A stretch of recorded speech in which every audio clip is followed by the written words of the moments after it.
যদি কারোর কাছে টাকা না থাকে তার অর্থ এই নয় যে পকেটটাকে ছিঁড়ে রাখতে।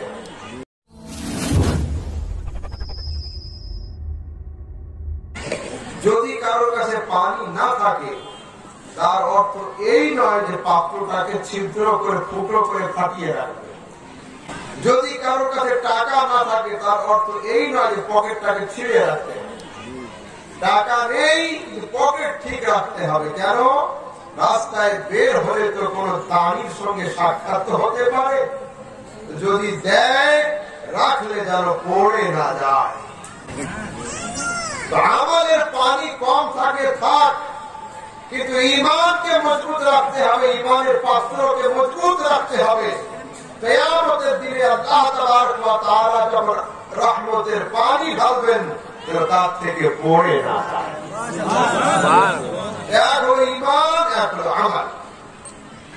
আল্লাহ তাআলা কোরআন শরীফের মধ্যে বলছেন ওয়ান নাজমে ইযা হাওয়া, কসম উজ্জ্বল নক্ষত্রে যখন নামে উপর থেকে নিচের দিকে।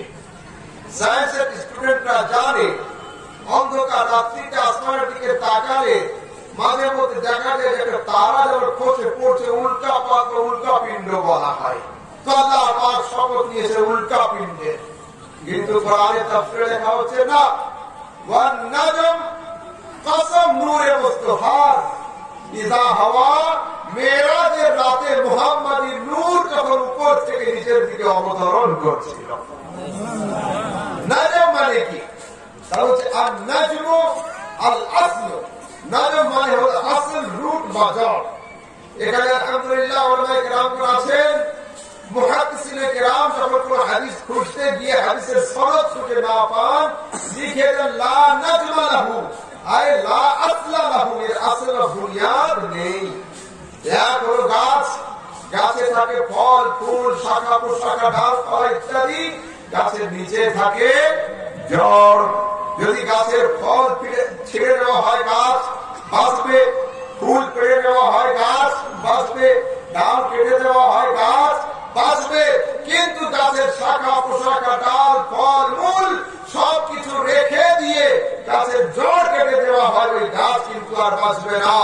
নামাজ, রোজা, হজ, যাকাত, ইবাদত, আরাধনা, উপাসনা, কোনটা ফল, কোনটা ফুল, কোনটা শাখা, কোনটা প্রশাখা, কিন্তু ঈমানী বৃক্ষের জড় মুহাম্মদ রাসূলুল্লাহ সাল্লাল্লাহু আলাইহি ওয়াসাল্লাম। জগৎবাসী সবকিছু রাখার পরে যদি গাছের জড় কেটে দেওয়া হয়, শিকড় নড়িয়ে দেওয়া হয়, ওই গাছ আর বাঁচে না। নামাজ, রোজা, হজ, যাকাত সবকিছু রেখে দিয়ে যদি মুস্তাফার সামনে বেয়াদবি হয়ে যায়, ঈমানী গাছ কিন্তু আর তরুতাজা থাকতে পারে না। এবার প্রশ্ন হলো এই, আমি শুধু আল্লাহকে মানবো, নবীকে মানবো কেন?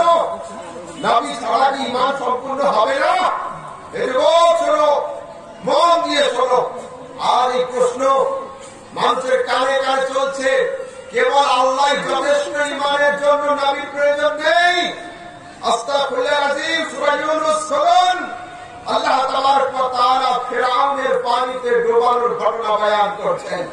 আল্লাহ পাক বলেন হাত্তা ইযা আদরাকাহুল গারক, ফিরআউনকে যখন পানিতে ডোবানো হলো বা পানি যখন ফিরআউনকে গ্রাস করতে লাগলো, মানুষ নদীতে ডুবে একবারে কি মরে যায়? না, ডুবে জল খায়, মাথা উঁচু করে, আবার ওঠে, আবার ডুবে, আবার ওঠে, আবার ডুবে, ৩-৪ বার হওয়ার পরে আস্তে আস্তে গভীরের দিকে তলিয়ে যায়। ফিরআউন ডুবে গেল, মাথা উঁচু করে বলছে আমানতু, আমি ঈমান নিয়ে আসলাম। সাইয়্যিদুল মালায়েকা হযরত জিবরাইল আলাইহিস সালাম এক ঝুড়ি মাটি নিয়ে ফিরআউনের মুখে দিল। ফিরআউন ডুবে গেল, মাথা উঁচু করে বলছে আল্লাহু লা ইলাহা ইল্লাল্লাযী আমানাত বিহি বানু ইসরাঈল, বানি ইসরাঈল সম্প্রদায় যেমন ঈমান এনেছে আমি তেমন ঈমান আনলাম। হযরত জিবরিল ফেরেশতা বলছেন এক ঝুড়ি মাটি নিয়ে আবার ওর মুখে দিয়ে দিলাম, ডুবে গেল। দ্বিতীয়বারে মাথা তুললো, তুলে বলছে ওয়ানা মিনাল মুসলিমিন, আমি মুসলমানদের মধ্যে। ফিরআউন ঈমানের দাবি কয়বার করেছিল? 3 বার। ফিরআউন কি বেঁচে ছিল? না। প্রশ্ন হলো এই ফিরআউন 1 নয় 2 নয় 3 বার ঈমানের দাবি করলো, বাঁচলো না কেন? আল্লাহ ফখরুদ্দিন রাজি তাফসীরে কবিরের মধ্যে লিখছেন ফিরআউন 3 বার আল্লাহ আমাকে মারার দাবি তো করেছিল, কিন্তু মুসার সঙ্গে ঝগড়া মিটিয়ে নিলাম এ কথা একবারও বলেছিল না। জান বাঁচানোর জন্য ইমানের দাবি তো হলো, কিন্তু মুসার উপর ইমান আনলাম এ কথা একবারও বলেনি। আল্লাহ ফখরুদ্দিন রাজি লিখেন, লাউ আন্না রাজুলান মিনাল কুফফারি ইয়াকুলু লা ইলাহা ইল্লাল্লাহ আলফা মাররাতিন লা ইয়াসিহু ঈমানুহু হাত্তা ইয়াকুলা মাহু মুহাম্মাদুর রাসূলুল্লাহ। যদি ফিরআউনের 3 বার ঈমান কবুল না হয় মুসার নাম ছাড়া, তো তোমরা যদি 1000 বার বলো লা ইলাহা ইল্লাল্লাহ লা ইলাহা ইল্লাল্লাহ, তোমাদের ঈমান সম্পূর্ণ হবে না যতক্ষণ একবার না বলবে মুহাম্মাদুর রাসূলুল্লাহ। সুবহানাল্লাহ। গেল ঈমান সম্পূর্ণ হয় আল্লাহর রাসূলের নামে।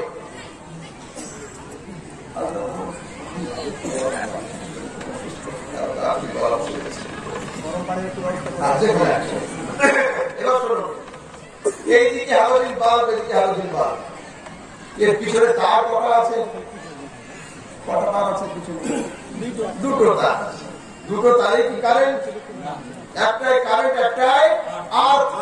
যদি কোন লোক বলে আমি শুধু কারেন্ট নেব, আর্থের দরকার নেই, 5,000 টাকা দামের বাল্ব কেন, 5 লক্ষ টাকা দামের ঝাড়বাতি আনলেও তাতে আলো আসবে না যতক্ষণ আর্থের কানেকশন না দেওয়া হবে। মুমিনে কামিলের অন্তরে ঈমানি বাল্বে ততক্ষণ নূর আসবে না যতক্ষণ পর্যন্ত লা ইলাহা ইল্লাল্লাহর কারেন্টের সাথে মুহাম্মদ রাসূলুল্লাহর আর্থের কানেকশনকে যুক্ত না করা হবে। সুবহানাল্লাহ। বাস এই পর্যন্ত ঈমান হলো। এবার শুনেন, হাজী সাহেব হজ করে আসছেন, আমাদেরকে লম্বা লম্বা দানার খেজুর খাওয়াচ্ছেন। ওই খেজুরের গুটলি নিয়ে যদি আমরা মালদার এই পুকুরিয়াতে লাগিয়ে দিই, যদি গাছ হয় কেমন খেজুর হবে? আরবের মতো হবে না, আমার দেশের মতো ছোট ছোট হবে। কেন? দানা তো সেটাই। শুধু দানা ভালো হলে হবে না, অনুকূল পরিবেশ দরকার, ঠিকঠাক মৌসুম দরকার, ঠিকঠাক জমিন দরকার। মৌসুম ছাড়া হয় না। যেমন হচ্ছে স্প্রিং, বসন্তকাল।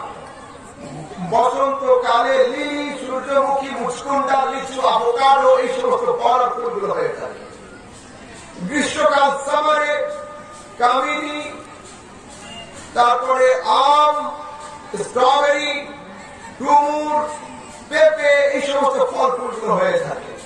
প্রত্যেকটা ফসল, প্রত্যেকটা ফল হওয়ার জন্য সঠিক আবহাওয়া, অনুকূল পরিবেশ এবং যথেষ্ট মৌসুম দরকার, অন্যথায় কিন্তু হবে না। প্রশ্ন হলো এই, ঈমানি বীজ, ঈমানি গাছ লাগানোর জন্য কেমন ওয়েদার দরকার? ঈমানি গাছ লাগানোর জন্য কেমন আবহাওয়া দরকার? ঈমানি গাছ, ঈমানি বীজ লাগানোর জন্য 4টে অবস্থার প্রয়োজন। ঈমানি বীজ লাগানোর জন্য তাওহীদি জমিন দরকার, মুহাম্মাদি আবহাওয়া দরকার, আদবে মুস্তাফার মৌসুম আর ইশকে মুস্তাফার পানি। সুবহানাল্লাহ। কি কি লাগবে? তাওহীদি জমিন, মুহাম্মাদি আবহাওয়া, আদবে মুস্তাফার মৌসুম, ইশকে মুস্তাফার পানি।